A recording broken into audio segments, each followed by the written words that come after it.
My name is Tom Lux. I'm with the Machinist District 751 Labor History Committee. Today is June 23rd, 2015, and we're talking today with John McGinnis. Hi, John. Hi, Tom. Why don't we start with talking about where you grew up and something about your family and get to know you a little bit. Well, I was born in Camden, New Jersey, and my father worked in the Philadelphia Navy Yard, and he was transferred to the Bremerton Navy Yard right near the end of the war, and he was laid off when the war was over, and decided to stay in this area, as my mom tells me, and we moved to, we lived in Port Orchard in government housing at that time. We moved to Tacoma and government housing also at that time. He was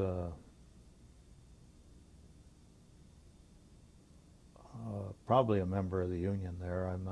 I don't know how their union structure was in the yards in those days, but getting laid off caused a lot of discord in our family because of financial matters, and it wasn't long after the war that they got divorced. So I didn't really know him very personally, but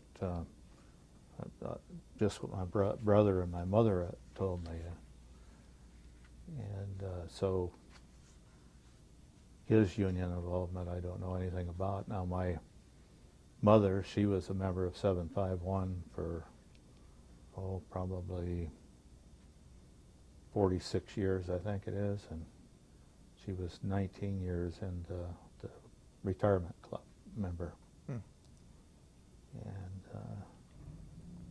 she worked, she always said she was a machinist. Anybody can be a machinist. And I said, really? And I said, what'd you do? And she said she was a ball bearing finisher, grinder operator or something like that. And she always used to rub me with that, once in a while, And she worked in a interior trim in Renton. So, and my brother, he was a 751 member more than once, and he was laid off, and then his second tenure was, he went into management after his second tenure in the union. He went to management and retired from Boeing. Yeah. So you grew up in Port Orchard? We were there a couple of years. We moved to Tacoma in 46. Okay. Okay. How old were you then? A couple of years old. Okay. Yeah. Came out on the train in 45. I was about 6 months old then. Okay. Okay, so how did you end up at Boeing, and when was that? Well, out of high school, I had numerous construction jobs, and then I went to work for a nursery, and a friend of the family owned this nursery in Tacoma, and so I did what nursery people do, landscaped and retail, sales, and such. And they told me in August, around the 1st of August, kind of an early day warn system, that they were probably going to have to let me go when the season was over. And so that meant right away. And so I started the process of looking. And my mother, who worked in Renton at the time, she said, "Why don't you apply for a job at Boeing?" And so I did, and unfortunately for me, my mother worked up where I hired in. She worked upstairs in the balcony, and I worked downstairs, and I had to put up with all that extra mother loving, introducing me to all her friends, you know.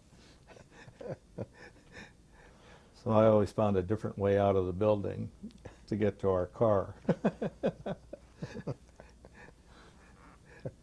Sometimes it was embarrassing, I'll tell you. Yeah.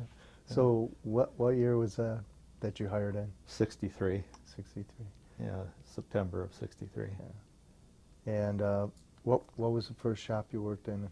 What kind of work did you do? I was in a rivet bucker, which was the lowest pay at the time, and I made $1.98.50. That's the way they cut up pay in those days, even half pennies. But I don't know who took if it wasn't an even number, who got that half cent. But I'm sure it wasn't me, knowing Boeing. But yeah, but we built the forward wheel well of the 707 and KC-135 airplanes. And it was a great area to start in because the people were really friendly, and they were very helpful in educating me on how to build an airplane. Mm-hmm. So how did you progress from there? Well, about a year and a half later, I got laid off. And I always remember it. I got laid off on Friday the 13th, 1964. And that was a bad day at Black Rock, I'll tell you. I wrecked my car that night, and I wasn't happy about that. Wasn't happy about getting laid off. Wasn't happy about having to tell the wife that I got laid off. And fortunately, I was only off 6 weeks. Mm-hmm. And so by the contract, they had to call me back. But with little rights, you know, you only got a year's recall rights in those days. Yeah. And I was happy to go back, I'll tell you. And I didn't go back to the assembly shop as a rivet bucker, but I did go back into a sheet metal shop. And that kind of opened the door for me to get recognized to go into the machine shop later on and go into a training program there.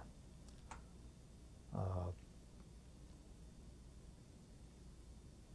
see, and I went into the machine shop making what would be grade 5 wages today, which was a pretty good wage for the day at time. And I was pretty successful in the training program and completed it.